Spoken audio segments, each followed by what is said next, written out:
Have you contacted Mike? I tried to call him on his cell phone, he didn't pick up, so. He emailed us and said that he could attend and that it wasn't a problem for the hearing dates. Okay, I don't know, so, maybe- as a clerk, I will call this meeting to order. And if the board would please discuss and vote for a vice chair for this meeting. Who have been the longest around here? We are at a meeting and the chair is not here. We are at a loss as to who the vice chair is, so we are going to have a vote. I would nominate Stephen C. Herlock to be the vice chair, or to be vice chair for this particular meeting and to run this meeting. I agree with that. You're outvoted 2-3.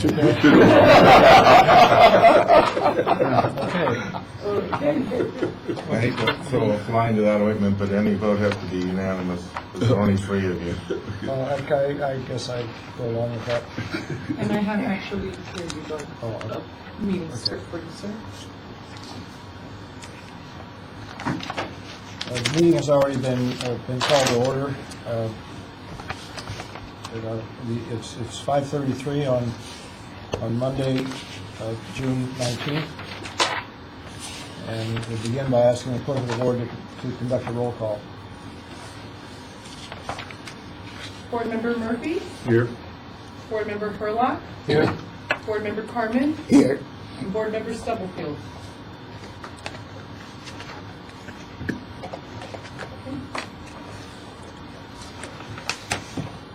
All those who are going to be giving testimony tonight, please rise to be sworn in by the clerk of the board.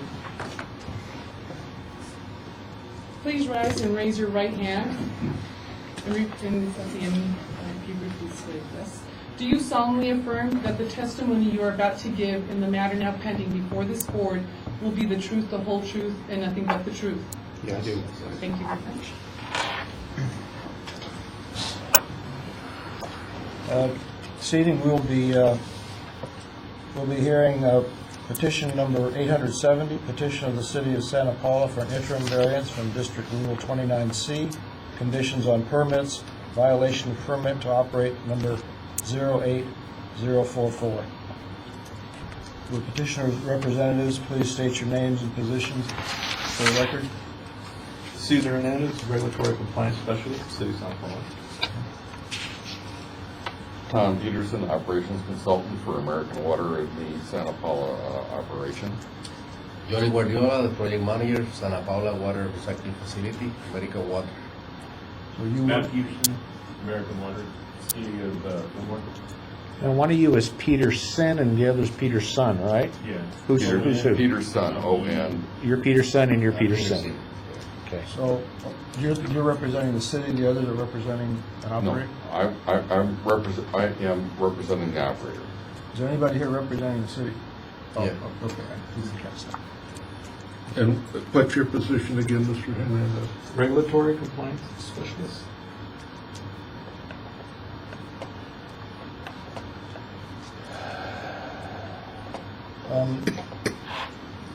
Do you have a copy of the draft order?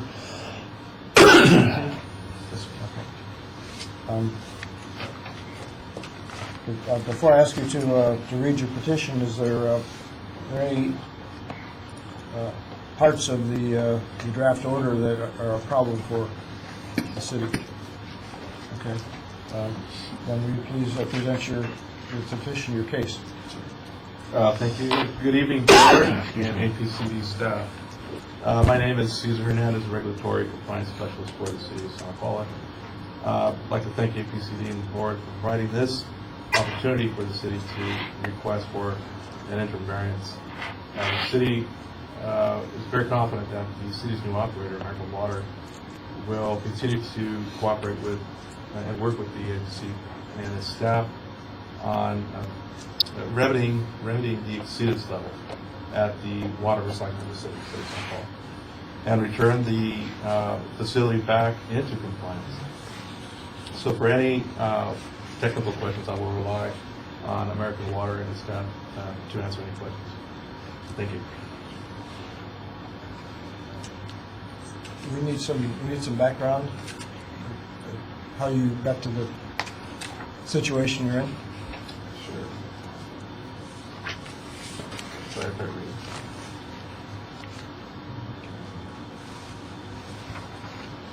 And I'll quickly just reiterate. Okay. This is quality. If all you're going to do Yeah. is reiterate what's already written in the draft order, I don't think that's going to be productive. Yeah, if you're just gonna read that, that's not It's helpful. something novel and original. Or you could just respond to our questions. Right. You can proceed. And yeah, like I said, we don't necessarily, I mean, everything on the draft order seems to be reflective of, so far, of what the inspectors from APCD have found as an exceedance level at our plant. Staff will work with APCD staff to remedy the issue. Speaking with APCD staff and amongst City of San Paulo's operator, we are in the process of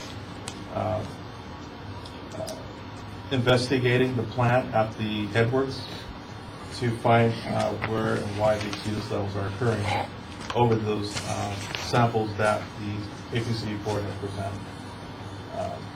In the meantime, staff will continue to do so, and at the blessing of the board, allow us the interim variance enough time for us to find out what the problem will be, so that we can bring it back into compliance. Okay, before I ask the other members of the board to their questions, I'd like to try and get a little clarification about who the permit is issued to, who the operator is. There's the use of operating and operator in this draft order I found very confusing. If you could clarify who's... The permit is to the city of Sao Paulo. In 2010, the plant came into operation, and it was originally operated by PERC Water, along with another conglomerate. In 2015, there was a reassignment along with the city and PERC. And then, as a result of a rebid last year, the city went open bid to get a new operator to help assist the city's operations at the plant. So the permit would be in the city. However, the city's contracting with American Water to augment staff to operate the plant. But from you submitted the petition, the city submitted the petition, so you're effectively the operator, but you've subcontracted it. Do I understand that correctly? Right. Okay, that was... Yes. Okay. With that clarification, I guess I'd like to ask if any other members of the board have questions for the petitioner.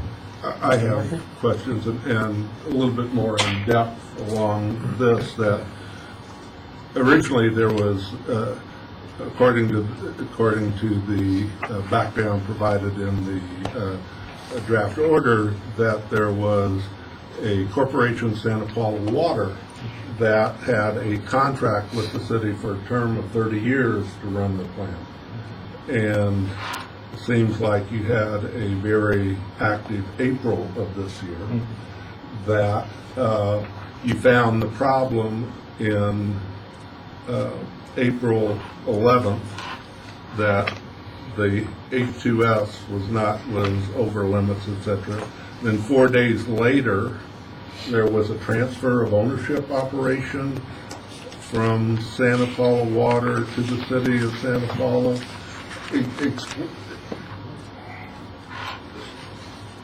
Explain to me that transaction was up until April 15th. Was Santa Paula Water the owner of the plant? No, Santa Paula Water, let me explain, let me try to backtrack. In April of 2015, the plant was what they call a reassignment by our attorneys, and PERC's and Santa Paula Water's attorneys. So, I'm not an attorney, but I'll try to explain that. Santa Paula Water went by the wayside, so the city then came in to be partners with PERC in terms of what was originally a DBOF, Design, Build, Operate, and Finance. By way of a bond issue from Obamacare last year, our attorney found that we had to go... Not Obamacare. we had to open by bond. bond issue, right? So the bond issue is kind of tricky. By law, we had to open bid for the plant. We had to actually go for a competitive bid. And thus, our current operator then was PERC and had to compete again to operate the plant. So by way of competitive bid, we then found out a new operator was better suited to operate our plant. And thus, coming back to April of this year, we were in transition while the staff was still doing testing on the plant. That didn't stop at all. And basically, our new operator had inherited those existing issues at the exceedance levels at the plant. So at this point now, we have our new operator working with the staff at APCD to fix that. But in the background on page 4, it says on April 15th, there was the city of Santa Paula submitted a transfer of ownership application. It sounds like there's somebody owns something and now somebody new owns something. Who owned it before? Who owns it now? We own it now. And who owned it before? It was PERC Water and South Pole Water.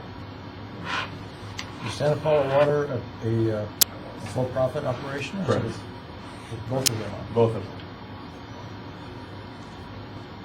The original contract to build this, because usually with public entities, you get an architect and you go out for bids, lowest responsible bidder does it. They didn't do that process. They went on a design-build process there, and they did it. The way they did it is Santa Paula didn't sign any contract with the architect or the tell me where I'm wrong. Didn't sign with either the architect or the design engineer or the construction firm that they had. Santa Paula Water was the corporation signing that. Okay, you do a transfer of ownership. Is there a responsibility now? Is there a contract between that original architect and the original construction firm? Or are they off the hook now for any defects? They're off. They're gone. Boy. Okay, so you go in and on April 11th and you get the high readings of 2.91 and 1.49 at your different outlets, the Hawk and the ERISA outlets too. We have a mention of grab samples were sent to a laboratory for analysis. American Water expected the results to be available by June 9th. Are the figures that we see for May 25th, 2017, are those the June 9th results? No, actually, in fact, the final results came in today, am I correct? And I believe we passed those over to, I have a copy that I made. Unfortunately, I didn't Here, make. Dan, I have a second copy. Okay. On page 2, there's basically results. There was a little bit of a. There was a concern that the testing company's device wasn't working properly, and a concern that the monitors at the plant weren't working properly. So they took grab samples. They put them in the Tedlar bags and sent them out to a lab to have an analysis done. And I just got these today. I got these about an hour and a half ago. Well, that's important for us to know. I'd like to see that. I can make copies if you'd like. Okay. Yeah, Since please. we're here while you have Yeah. the discussion, I'll be right back. Could we just begin by, Sure. are there equivalent entries for the Hawk outlet and the ERISA outlet that you could just read to us? Okay, for the effluent, there were 3 readings for the Hawk. One was, and I don't think this is, I'm not sure what happened. It's 0.020. That's one sample. Sample 2 was 3.63, and sample 3 was 2.58. So we have 2 samples that are that are basically 3.6 and 2.6, and then one sample that's 0.02, which to me is probably an outlier, and I think I would throw that out, but anyway. And for the ERISA, we had one sample of 0.022, 1.01, and 1.63. So these are the grab samples that were taken. The samples that the test results that the source test company had, they were higher. So what it looks like is there were monitors at the plant that were reading really low, and the test results were higher, and then these grab samples that were taken to a lab were sort of in the middle, basically. Are we expected to take the grab samples as truth?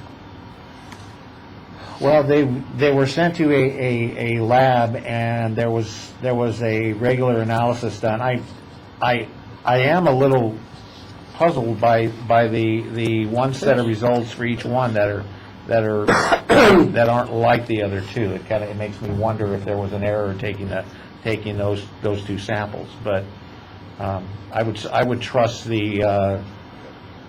the Hawk, I would trust the 3.63 and the 2.58. The other one, it's just. How does the maximum limit works? If maximum limit is 1.2 parts per million, 1.2. that do you add the Hawk plus the ERISA and make it No, it's a 1.2 for each device. So the Hawk has a limit of 1.2, and the ERISA has a limit of 1.2. okay? Why don't we let Mr. Murphy finish his question? Sorry. Well, then,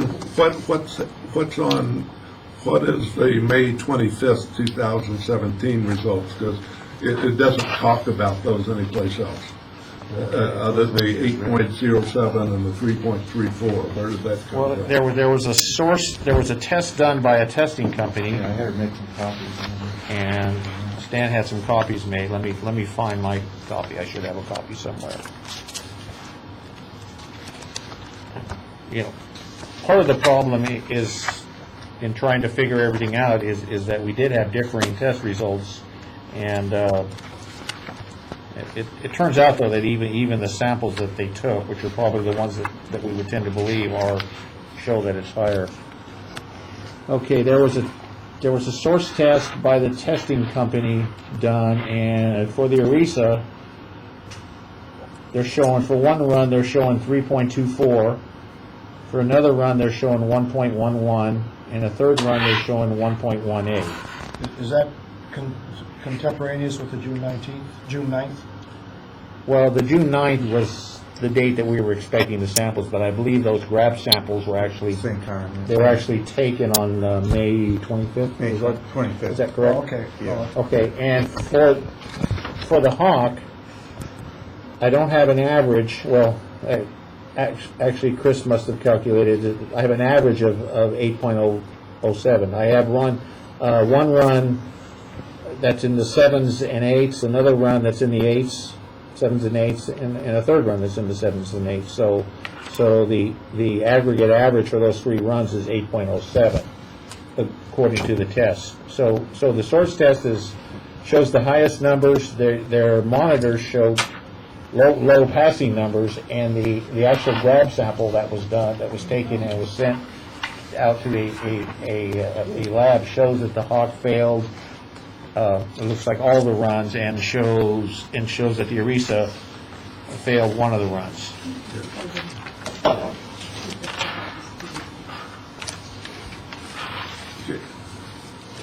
Okay. Okay, so we've got enough figures that show something screwed up, and you don't know how it's screwed up, and so you've got to figure it out, and that's what you're here for, is to get time to figure it out. Yes, sir. And what choice do we have other than to give that to you? The other thing it was talking about the influence, or however to it, has risen from 2.14 4 to well over 15. What is the potential cause for the influent rising that drastically? Well, I think the problem is that kind of right in the middle of this, we had an operator change. And this is PERC's contract ran out in April, I think 4 or 5 days after the first test was done. And so now we have a brand new company that's coming in and is basically trying to figure out what the problem is.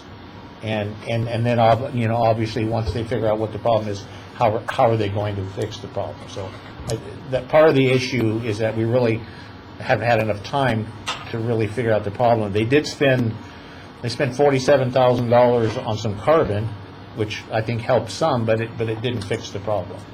And they also replaced, in the ERISA, there were some bulbs and some other items that they replaced. But it is puzzling that from 2010 on, there were pretty steady numbers going into the control devices, and now all of a sudden we have this huge spike, and I think that's part of the problem. And I'm not an expert, these gentlemen are. That might indicate that there's an issue with how the plant is treating this sewage. Are we to, it's fair to assume that the variation in the influent is a function of how the plant is operating rather than changes in the sewage coming in? I would imagine that the sewage from year to year is fairly consistent, but Influent is, maybe just so I'm understanding, that stuff that is coming untreated into the plant is influent? Is that what we're talking about? When I'm talking about influent, I'm talking about the influent going through the air pollution control device. It comes out of the plant. But yeah, that's H2S. That would be caused by the actual physical waste that's coming into the plant. But say that again. I'm not understanding. What I mean, you get the figures that we have, the 2.91, et cetera, those aren't influent. Those are effluent. Right. Yeah. So that's what you measure after it's gone through the carbon and the ionization. So you have what is, you measure it before it goes through those things, and that's the influent. Yes, right? yes. And is that treated in any way? Is that treated material that's the influent? I had the same misunderstanding that I think you're having, and that is the influent of these processors, these the Hawk and the ERISA is the effluent from the plant, not the yeah. Make sure I've got the understanding right. Sewage is treated, then after it's treated, you have stuff going through the carbon and the ionization. So after treatment, but before it goes into the carbon and ionization, that's the influent. Yes. When we talk about an air pollution control device, any air stream going into the device would be the influent, and the effluent would be after the control device. And in this case, any vapors, I'll use the term vapors, which is probably not technically the proper term, any vapors pulled off of the actual solid waste that's being treated would either go through the ERISA or the Hawk, and it depends on the part of the plant. The Hawk controls one part of the plant, and the ERISA controls the other part. Yeah. So yeah, it would essentially be whatever vapors are coming off of that solid waste, those would be treated. So that, yeah. So therefore, potentially, if there's a change in because of the different operators on how they're running the waste treatment plant, that could affect the influent. Yeah, it's a possibility. I don't know when those spike numbers were, if they were taken when PERC was the operator or if they were taken after. But yeah, there is definitely a spike, and that's something that they need to figure out. I mean, why did the influent to these control devices all of a sudden go up by a factor of 6 or 7? You know, it's a very puzzling problem, and it could be this is a guess on my part, that there's some issue with processing the actual solid waste. And so are we to assume that this CEMS system has been faulty all along?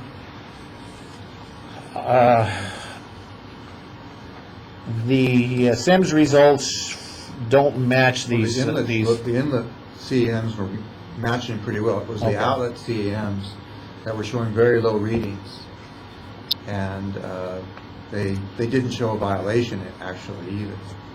So- Yeah, but, they still don't show violations, so can we Right. presume that for all these years, it could have been in violation, we just didn't know? We don't know. Yeah, I don't know if we can make that Well, assumption. all these- We can only. You don't know. Yeah, yes, sir. Well, wait a minute, all these historical things are source tests, not the SEMS. Yes, there were source tests done. They're required to do an annual source test. So the source test, as far as I understand, has passed every year. Okay, so Except for this year. CMS and source tests were agreed up until just recently. I don't know the answer to that because I did not go back and compare the old SIMS readings to the old source test. Do you know?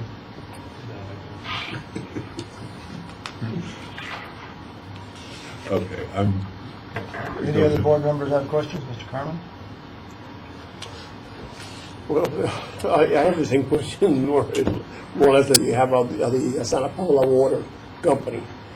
They had a contract that was going to be for 30 years, and then you went ahead and stepped in and got a hold of it. Were there any conditions you put to Santa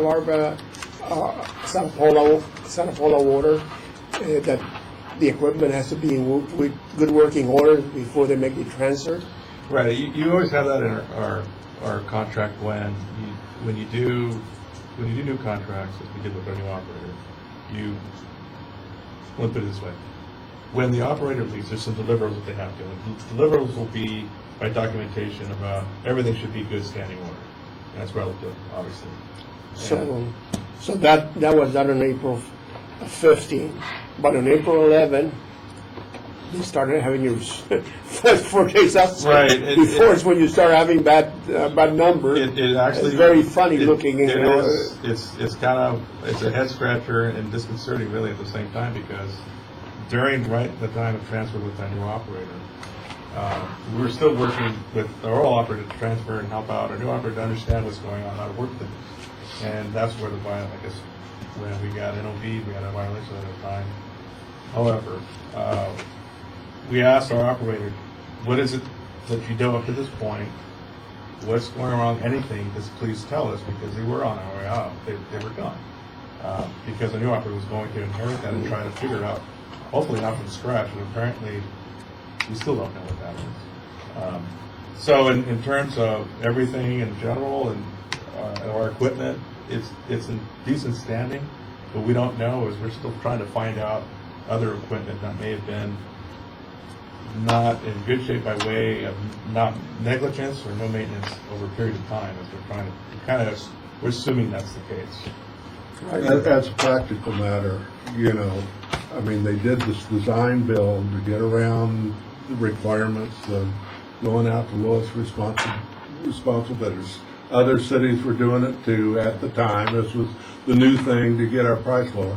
And they got screwed by it because they've got a system now that they have no responsibility of the architect, no responsibility of the contractor. The Santa Paula Water was just a fiction that was created by the city of Santa Paula to do this type of transaction. They're out of the picture. Santa Paula is now the consequences of how they did things. They're stuck with what they got. They got it like country bumpkins. Huh? Yep. And listen, the Moore Park Sanitation did the same thing with the county. So they weren't Santa Paula isn't the only malfeasor in the county. No, it seems like that was the trend, and that council, two councils back agreed to it. It's a little complicated. I still kind of don't understand how that all transpired, but So nonetheless. they're trying to do it on the cheap. And the carbon media that you had in these filters, I mean, you have 10 years. Did they change any of the carbon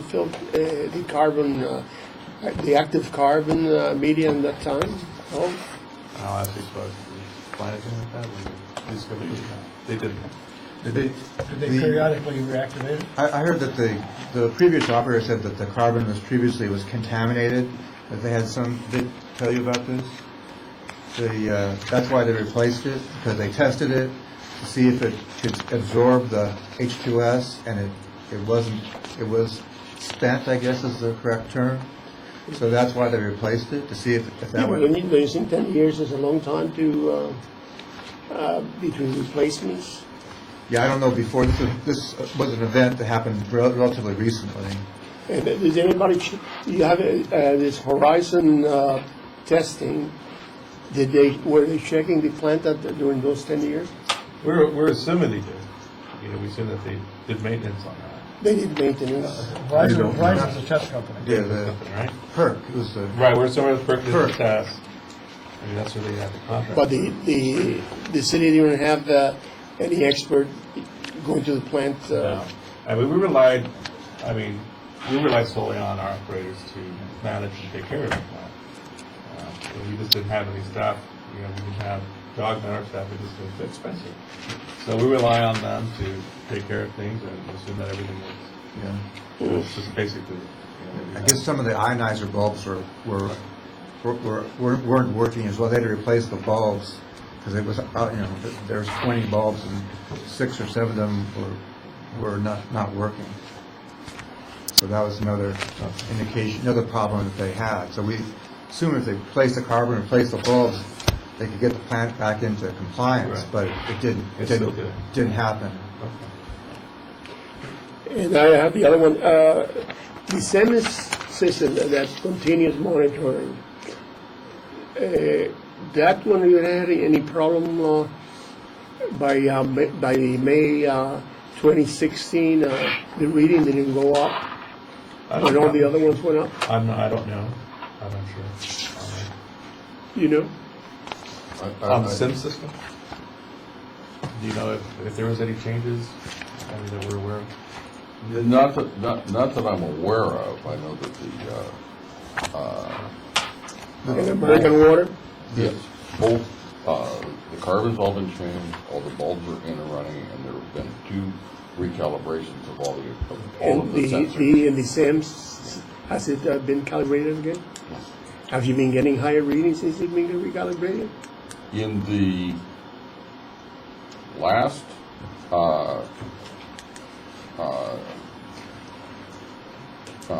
scan that we took, which was for June 1st through June 19th, there was 1 exceedance, What's that?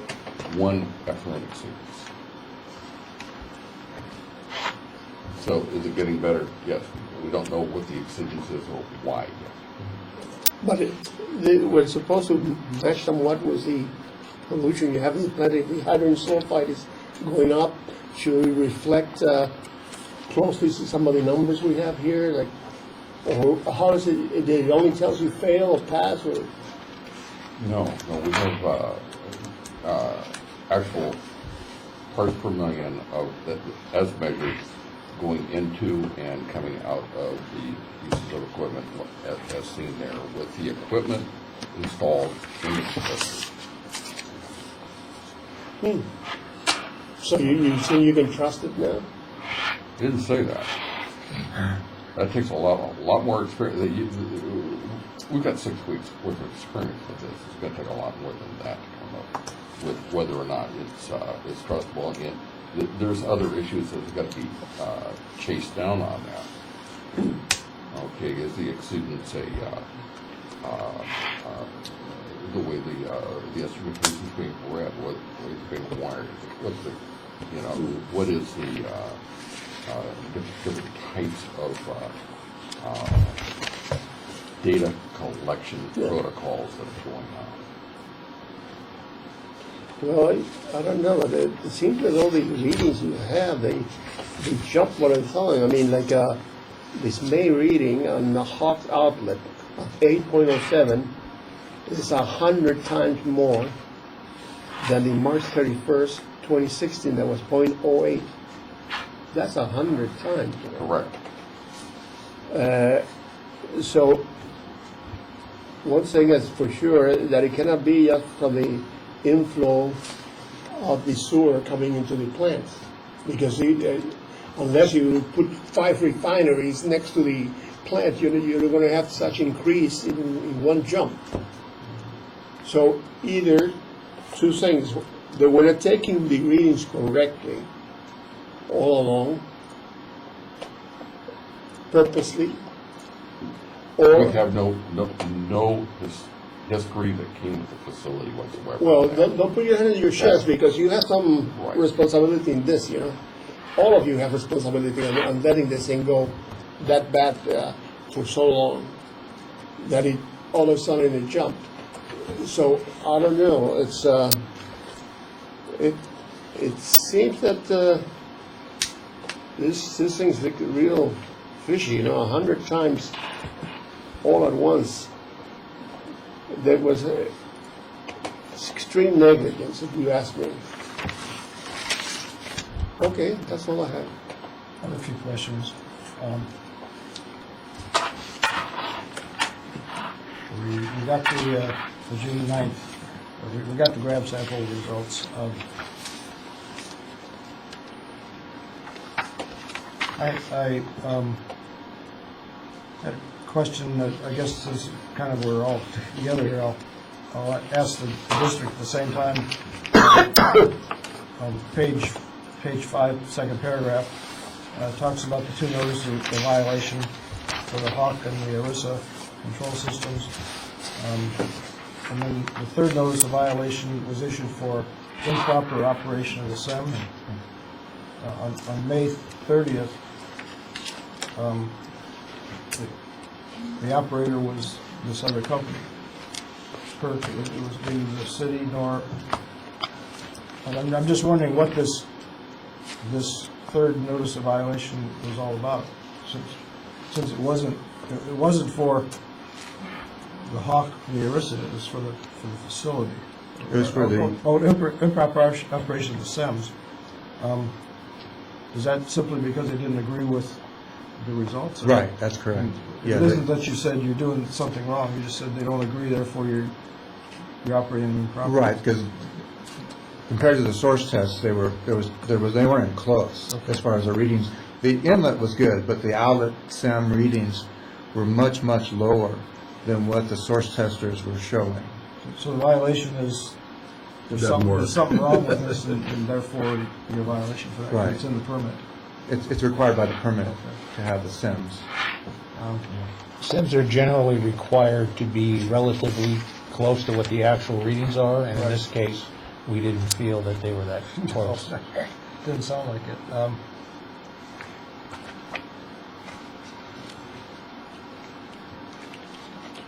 I have a couple of questions. Probably for the operator, if you are able to answer this.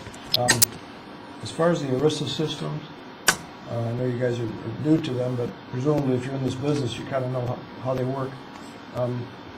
Could you tell me how they work? And in particular, I'm interested in knowing the fate of the sulfur. You've got an ionization, the ERISA system is ionizing the hydrogen sulfide, trying to take convert the sulfur into several of its insoluble forms, sulfate being one of the better ones for it, and dropping it out. As it goes back through that, it gets processed through. The entire building is where that ERISA system is taking its chances. Correct me if I'm wrong on that, Johnny. But and so we've changed the best management practices to make sure that all of the doors and other apertures into that building are kept closed to keep that in there, and the population of the drivers for those bulbs, how much ozone is being put out, is being driven by by sensors inside the building. Those have been checked and calibrated twice in the 6 weeks we've been there in order to drive that. All of the carbon has been changed. There's been 2 separate calibration systems through there. And, Yeah, I'm talking, does the ERISA system have a liquid phase? You said that you take out the sulfur. No. Well, I heard something about sulfate. The ERISA system, as it comes back through, there is a high. There is one chamber as it comes back through, which has got a high humidity system in there. And so That chamber. that condenses. Don't know for sure yet. And my question is, what happens to the sulfur? If you're taking H2S out year after year, sulfur must be collecting somewhere in some form, and that's I'd like to kind of understand how that operates, if you know. I can't answer that specifically at this time.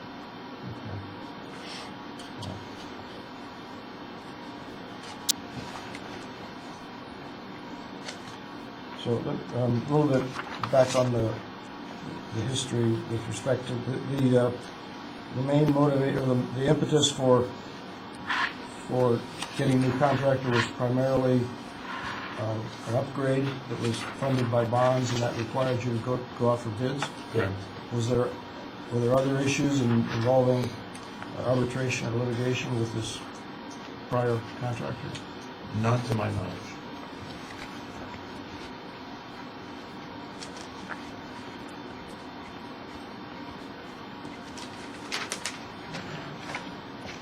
I think you've clarified some of my original confusion. I thought, and maybe a little bit like Mr. Murphy, that there was something coming in the sewage that was different, but you think that the big change in H2S is a result of something going on in the water purification plant, rather than, okay.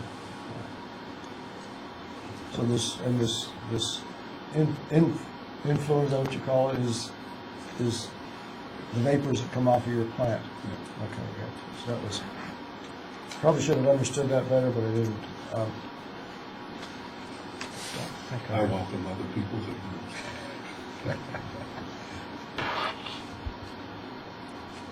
ignorance. I'd like to ask the new operators if you have,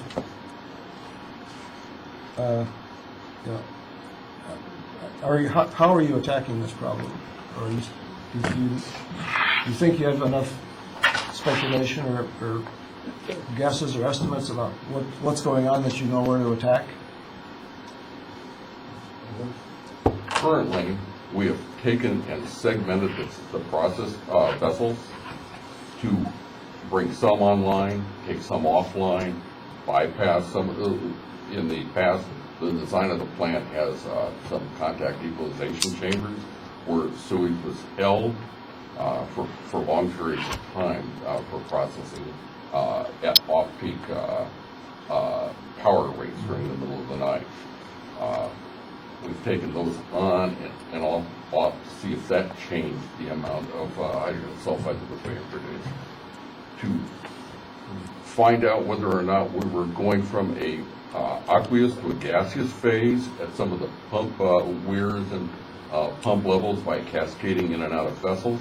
We changed and modified pump levels where pump turned on and turned off to take out those where the liquid would cascade and allow hydrogen sulfide to break from the aqueous to the gaseous phase. Modifying also the processes to see whether or not the pH is dropping to where it would, because as you know, temperature and pH allows hydrogen sulfide to come out.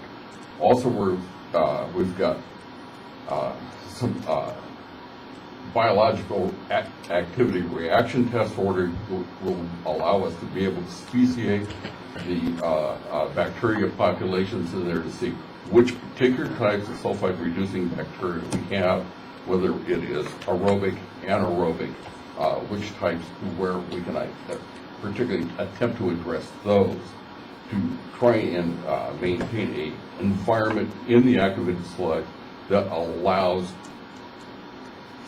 competitors for those to take over on it. One thing that's noticed is the very low nitrate rate coming out of that facility. And as you know, sulfide-reducing bacteria are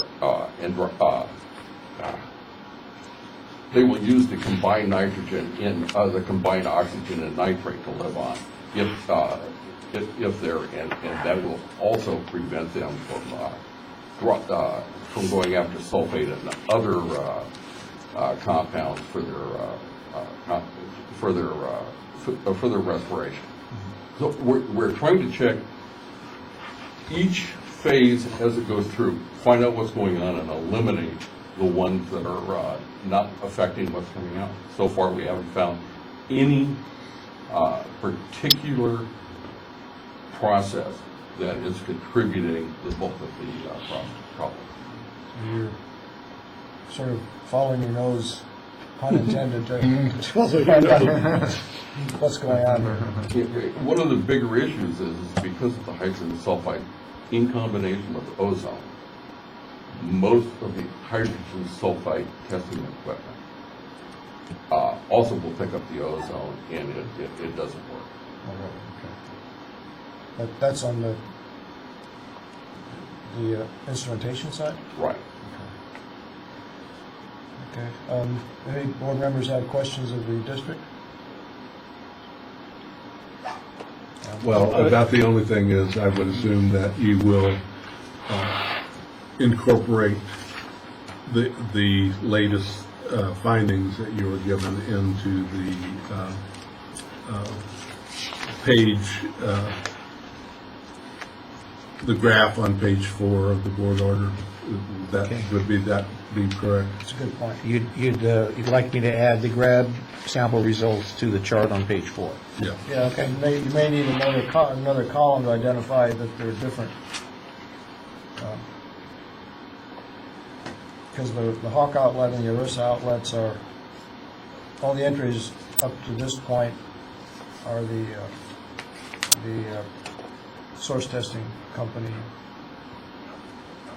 which are not grab samples. Is that correct? Okay, I can add a row for the grab samples. Yeah. That'd be fine. They're in a different category than all the other entries, as I Okay. understand it. Yeah, or maybe even a separate chart showing those results. Yeah. Okay. Are you gonna put, is this a phase that you put a condition? Well, if you have a condition you want to discuss, let's, I have one condition I'd like to discuss. we want to discuss that before we close the hearing. What do you think, Mr. Oriano? It depends if you have questions about it. If you think that you might have to ask questions of the district or the operator, then you should raise it now. Let's, if you have some possible conditions, Mr. Carmen. Well, I think that the city of Santa Paula should hire a septic system consultant to make a study maybe every 6 months and make sure that the maintenance have been done, that the readings are correct, that all the equipment is working. By that I say only it's if the metering has to be recalibrated, he'll let you know, and then write a report. And more or less, he is your representative on the site. That he said, well, and then Horizon came and did the testing, and he has the testing I agree with it. it doesn't take that long, or it's not that expensive. I think it's, most of these engineers, maybe a couple $1,000 that the city of Santa Paula can afford it. It's what they charge you for that one. If you have those things, then you know for sure that you operate. Not that on just American Water, but you've already had a bad experience one time, so might as well watch your steps this time. That may be a suggestion, but as far as adding a condition on the order, I think we need to rely upon our experts, the district, in order, because they're the ones that have much more knowledge of the broad field of this than us sitting on the hearing board, and they need to be the ones that construct the conditions and suggest those to us, and I feel more comfortable leaving it in their hands as to what requirements to suggest for the board to place on the petitioner. Well, one of the reasons you have a civil engineer in your board is to help you with those conditions. You have one, so use them. Well, I think part of the problem we had was that when we wrote the draft order, we really, and I don't think we still don't understand what happened and why it happened. And this is an interim variance, so assuming that this problem doesn't get fixed in 90 days, we'll be back for a regular variance. And at that point, we're going to expect to have a better knowledge, and we'll be able to add a number of conditions that will hopefully be helpful for us. I guess I'd like to make a comment on your suggestion, Mr. Carmen, and that is that our purview is the air quality in the county, and I think we have that covered, and what you're suggesting may impact the air quality, but it goes way beyond what I think our purview is in terms of air quality. It's telling them how to operate their plant, and all we really care about is what comes out of their plant. I think usually, Well, put it as a suggestion. yeah, it's typically a little more guidance than we usually give petitioners. Well, if it is one of those things like an apple falling off a tree, that I see, but that's okay. Okay, so no other questions. I guess I'll. What's your favor, board? I would move that we approve the draft order with the changes that Mr. Searcy said that he will make on page 4 to add the additional data that has just come in since the drafting of this order. Have a second? Second. There are no further discussions on this. I guess I'd like to ask the clerk to poll the board. One question. It nothing to do with this, but if we didn't give you a permit, what do? You throw the raw sewer in the Santa Clarita River? It's not an option. The plan actually was constructed because the original plan across the street was really outdated. You remember the story, I think you have a lot of knowledge. So the DBOF came by way of the city manager then with the state, who was pressing us with the water board to make sure we had a plan. They wanted it right away. So in order to decommission that plant, the commission and council at that time had to say, all right, we'll put this plan in with all bells and whistles, assuming everything would work. But we needed it done quicker, so the timing was done so much that we got it faster, so that the water board would be obviously faster. Yeah, but if the plant doesn't work. Oh, no, I don't think that's.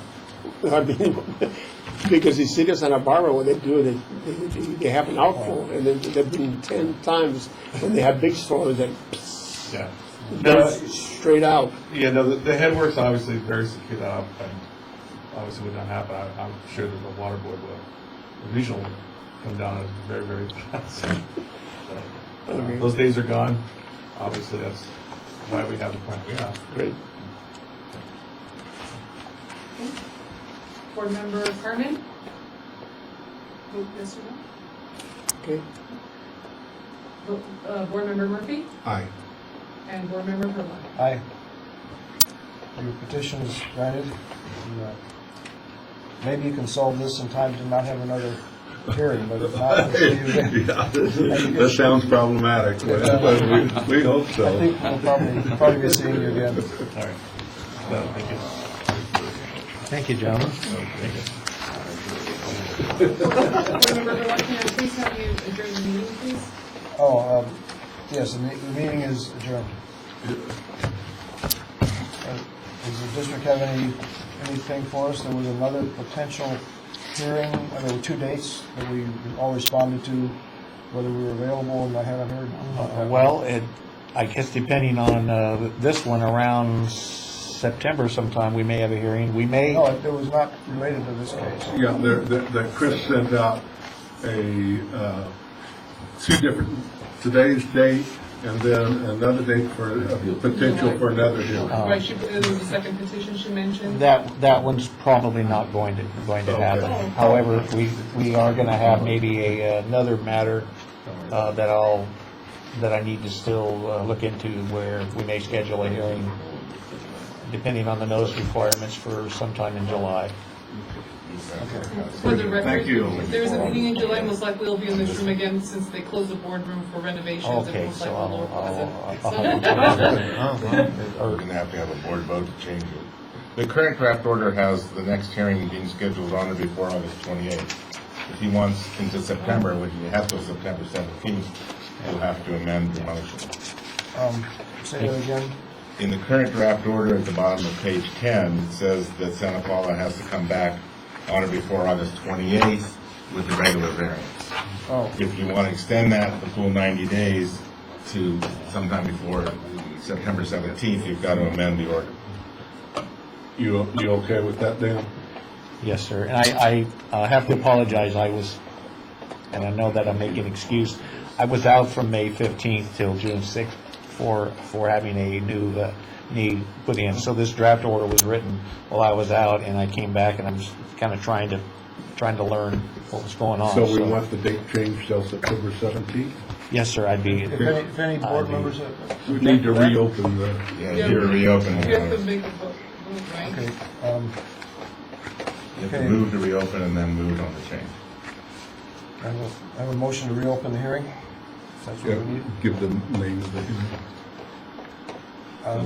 I'd like to hear a motion to reopen the hearing on case number 870, matter of City of Santa Paula. Second motion. Second. Okay, the hearing has been reopened, and we have on the table a suggestion to correct the draft order on page 10, Last line. last line on page 10, from August 28th, 2017 to September 17th, 2017. I'm sorry, you said September 17th? Can we get a motion on that? I move to make that change. A second? Second. Isn't that a Sunday?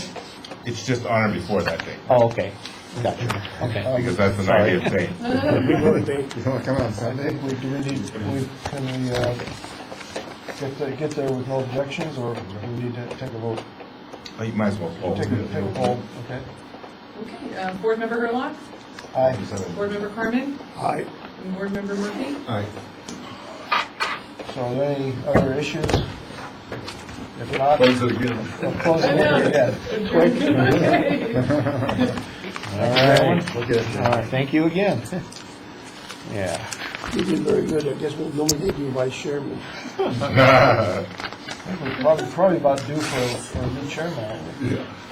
I'll have to send an email to Mike and see what happened. Yeah, I kind of warned you. Huh. We missed a clean air fund meeting this year, too. Good. I got him on my phone. Thank you, good luck. Thank you. We're done now, right? Thank you for the input. Wherever we'll be. If you want to run the final draft by me, Thank you. put it on the side. There you go, thank you. Yeah, there's- Thank you. Well, there are a couple of typos too. and I'll- Right, and there's the I'll be word sure every- On the second page. Yes, right. There's one place where there's, It says plan, it says plan, I think. there's that, and then there's, Do you like that? That's what you did for you guys? All right. Yeah, We yeah. try to, we try. that one I got. We're trying to back It's only up something. a little, right? You know, it just, having that image in the background just sets a little bit of a very. Doesn't make All the it plan. is just your thing we copied off of a board letter, that's why I said the best, if you look at it closely, it's very thick.